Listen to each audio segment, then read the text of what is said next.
So, is that liberal narrative a relevant pattern or a relevant set of concepts to better understand the medical relationships?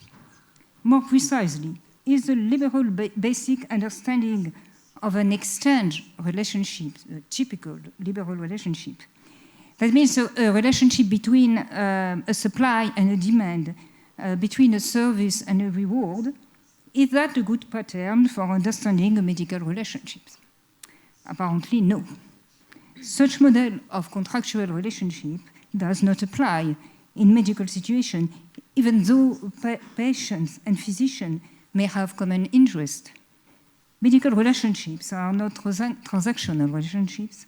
Firstly, they are unequal relationships in terms of knowledge, competencies, in terms of well-being and quietness of mind. Patients are in physical pain or in trouble about the prognosis. And secondly, physicians have duties towards their patients that go beyond the fulfilling of a service, obviously. And thirdly, exchange and market relationships are depersonalized relationships, quite contrary to the medical relationships. But even though the exchange relationship does not fit the medical situation, the ethical features that liberalism attached to that kind of exchange relationship. IVF become more and more commercialized. Venture capitals buy a full units all over the world because in IVF, the gain is about 50%. And there aren't many, there was a banker here, there aren't many deals in the market where you get 50% on your turnover. This is fantastic. So more and more venture capitals come to the game, and venture capital immediately looks for more influx of money. Where is next year? We have to grow because we have to sell. We are venture capital. In 5 years, we have to come out, make 100% on the money, and move to another field.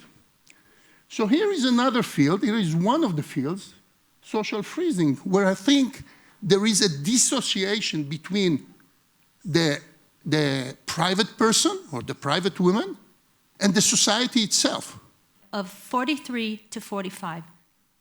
That's not a great age to be having IVF treatments, and yet people have them. So when we started Beilinson, we wanted to help people deal with various issues. One of them was managing their medical condition, which is something that's thrust upon more and more individuals. Sometimes it's great, and sometimes they lack the tools to actually do it. So in our medical community, we have tools for self-management, and one of them is do your math. Okay, am I insulting people when I'm saying that? I don't think so, because I'm helping them understand what are the risks and what are the benefits, what are the numbers and what do they mean around their medical conditions, the treatment they're having, the fertility treatment they're having, the cancer treatment they're having. What are the odds that it will actually work? We're putting hope aside for a moment. We're looking at the math, and then you can attach the emotional value that you want to whatever numbers you come up with. So that's what I do in Beilinson. And yet sometimes people don't understand the odds. I know that because I did a lot of research about that. I'll bounce through a bunch of slides around cancer treatment to show you that people don't really understand information about breast cancer. And the less they understand about it, the higher their hopes about it. For example, they believe that a test will tell them with certainty what to do if they have breast cancer. It's not going to happen. They believe that a test will tell them with certainty whether or not they will develop breast cancer.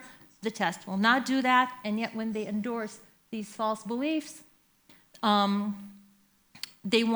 more keen on having the test.